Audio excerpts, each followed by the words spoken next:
আপনি মোনাজাত পরিচালনা করুন। বিসমিল্লাহির রহমানির রহিম আউযুবিল্লাহি মিনাশ শাইতানির রাজিম আল্লাহুম্মা আমিন। রব্বানা আতিনা ফিদ দুনিয়া হাসানাতাও ওয়া ফিল আখিরাতি হাসানাতাও ওয়া কিনা আযাবান নার ওয়াদখিলনাল জান্নাতা মাল আবরার বিরহমাতিকা ইয়া আজিজ ইয়া গফফার ইয়া রাব্বাল আলামিন। ইয়া আল্লাহ, ইয়া রহমান রহিম, আমাদের মধ্য থেকে যে সমস্ত মাননীয় মন্ত্রী, সংসদ সদস্য, হুইপ ইন্তেকাল করেছেন, ওনাদের জন্য শোক প্রস্তাব এনেছি। আল্লাহ যেন ওনাদেরকে বেহেশতের সর্বোচ্চ মাকাম দান করেন।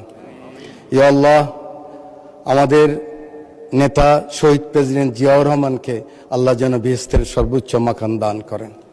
ইয়া আল্লাহ, গণতন্ত্রের মা, এই আন্দোলন সংগ্রামে যিনি সবসময় বাংলাদেশের মজলুম মানুষের পাশে ছিলেন, গণতন্ত্র প্রতিষ্ঠা করার জন্য আমাদের সেই সাবেক প্রধানমন্ত্রী বেগম খালেদা জিয়ার রুহের উপরে সওয়াব পুছিয়ে দেন। ইয়া আল্লাহ, আমাদের সংসদ নেতা, মন্ত্রীবর্গ, সংসদ সদস্যবৃন্দ, বিরোধী দলীয় নেতা সকলের আল্লাহ যেন নেক হায়াত দান করেন।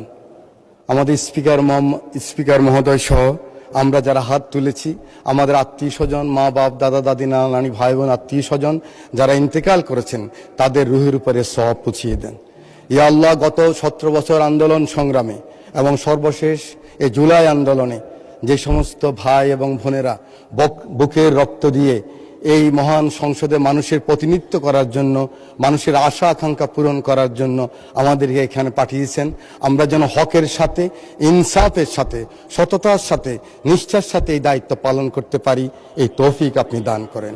ইয়া আল্লাহ, আমাদের মাননীয় সংসদ নেতা সকলকে নিয়ে, পজিশন অপোজিশন সকলকে নিয়ে আগামীর যে বাংলাদেশ, গণতান্ত্রিক বাংলাদেশ প্রতিষ্ঠা করার যে সংকল্প নিয়ে উনি এগিয়ে যাচ্ছেন, আমরা যেন ওনাকে সাহায্য করি এবং আল্লাহ সেই গায়েবী সাহায্য ওনার মধ্যে আপনি সৃষ্টি করে দেন।